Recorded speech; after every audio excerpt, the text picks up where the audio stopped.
Good day to all of you. I'm Mrs. Smith, and I'm so excited to be able to read some stories to you this year. I have a friend to help me. Allie is my assistant today, and I have another friend named Moseley. Let me get him for you. Moseley! You rang? Hello, Moseley. I'd like to introduce you to my friends. Can you give them a big hello? Hello! Oh, that was a great hello, Moseley. Thank you very much. Okay, can you tell us how you got your name? It's a very interesting story. Sure. Well, you've heard of Moses from the Bible, right? Mm-hmm. I am named after Moses. The Lee part of my name comes from my great-grandma, whose name was Lee. So here I am, Moseley. Very good, Moseley.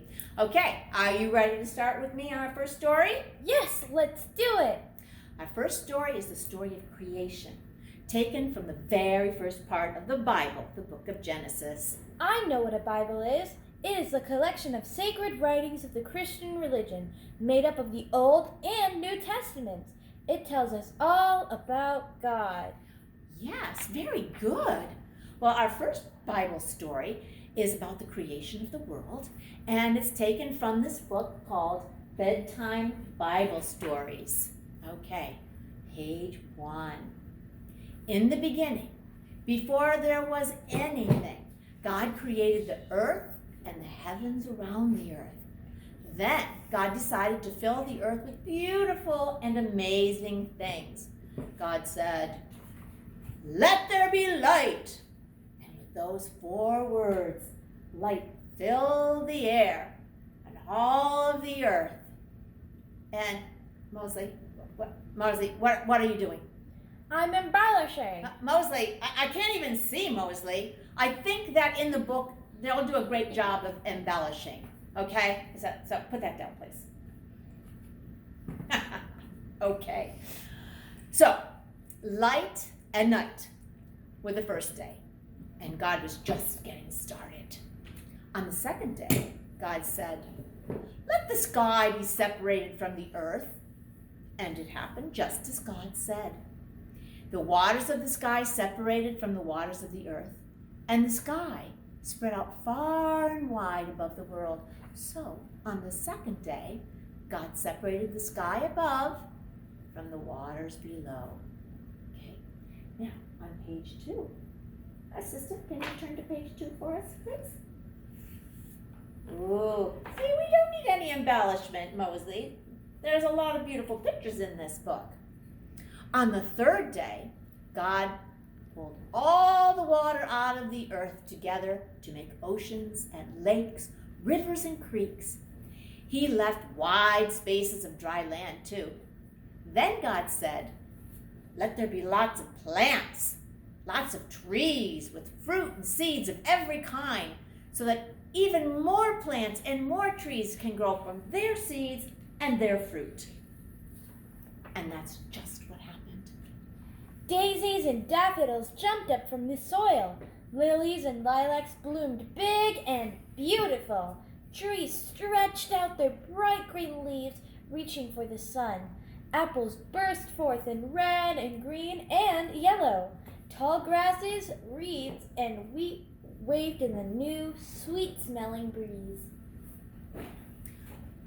So, God had created the earth and the skies, daytime and nighttime, and trees and plants too.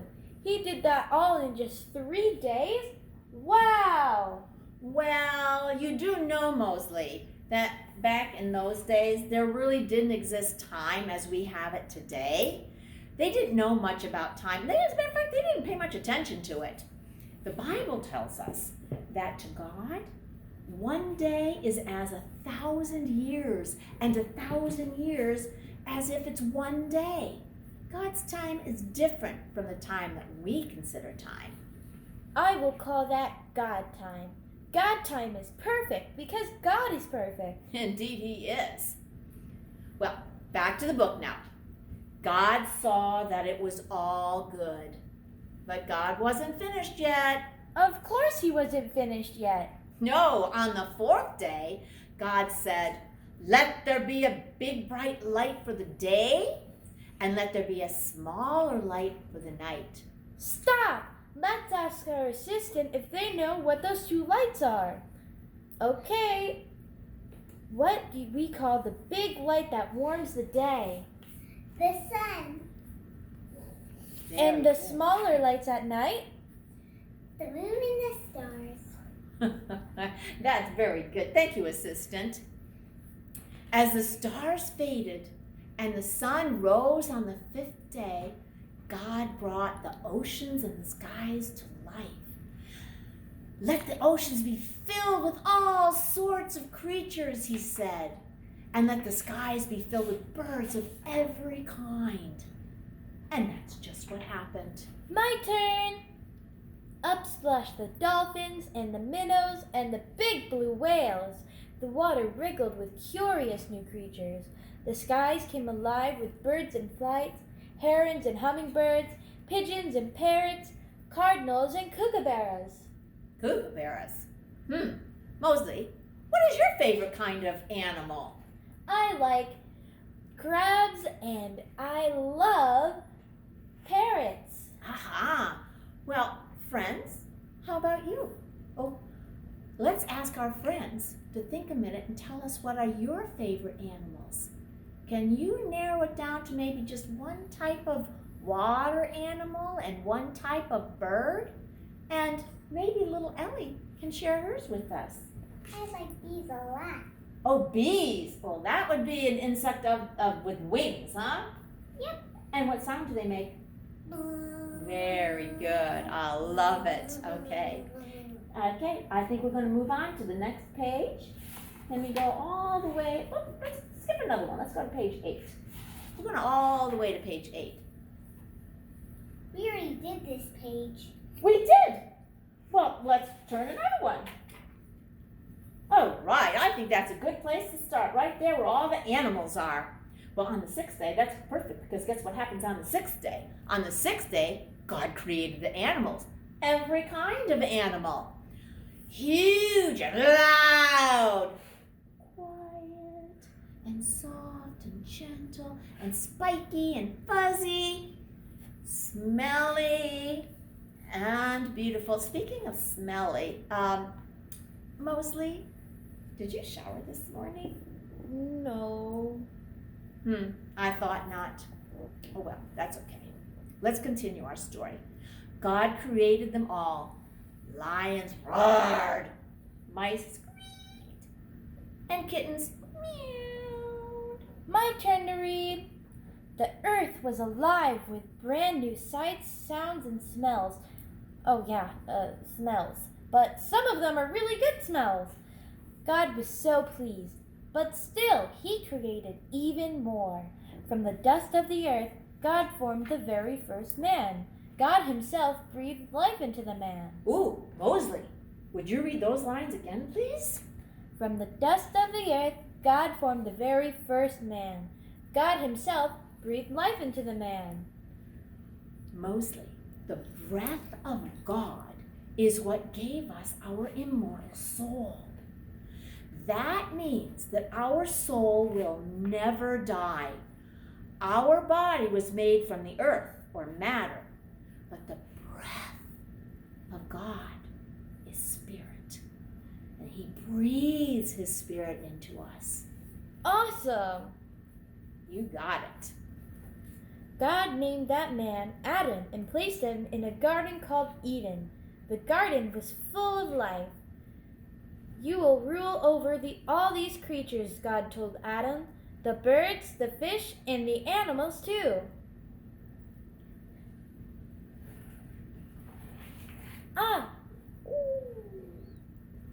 Let's ask our friends what animals they see. What animals do you see? I see rabbits, bunnies. Oh, and these are anteaters. I thought these were rabbits. Oh. Miss Smith, did you put dinosaurs in there? Oh, you know I did. They're so cute, those dinosaurs. Well,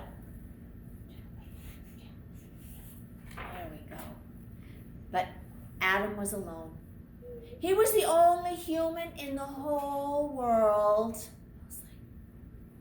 He must have been very lonely to be the only person in the world. Of course, God was always with Adam. But, even though God was with Adam, Adam was still lonely and he wanted someone who was human. Someone like him to share his life. No kidding. Come on, God. Adam was alone. I know. So God said, I will make another person, the perfect match for man. So God put Adam into a deep, deep sleep and took out one of Adam's ribs. And from that rib, he created woman. And when Adam saw the woman, he said, at last, someone like me. Adam now had someone to talk to and someone to love. And he named his beautiful wife Eve. You know what, Moseley? What? Our storybook doesn't tell this, but did you know that people are God's crowning glory? We do things that other creatures can't do. For example, we can think and we can make decisions. God gave us free will, which means that we can make choices. We can make good choices or bad choices, healthy choices, evil choices. And we were made to know, love, and serve God in this world and to be happy with Him forever in heaven. We are made in God's image, which means since we are made out of love, we can love as God loves. See, how many days have we gone through, friends? Come on, Moseley, let's ask them. How many days? 7. Oh, we're on the 7th day. Oh my gosh. Did we do 6 already? Yeah. Oh, all right. Okay. Good. But we all know it took God 7 days in God time and in God ways to create the world. Well, what happened on the 7th day? On the 7th day, God looked at the earth and the heavens, the sun and the stars, the plants, the animals, the people. He looked at all of the amazing things that He had created, and God saw that it was all good. And then on that day, the 7th day, God, the Almighty, the All-Knowing, All-Powerful, took a good, long rest.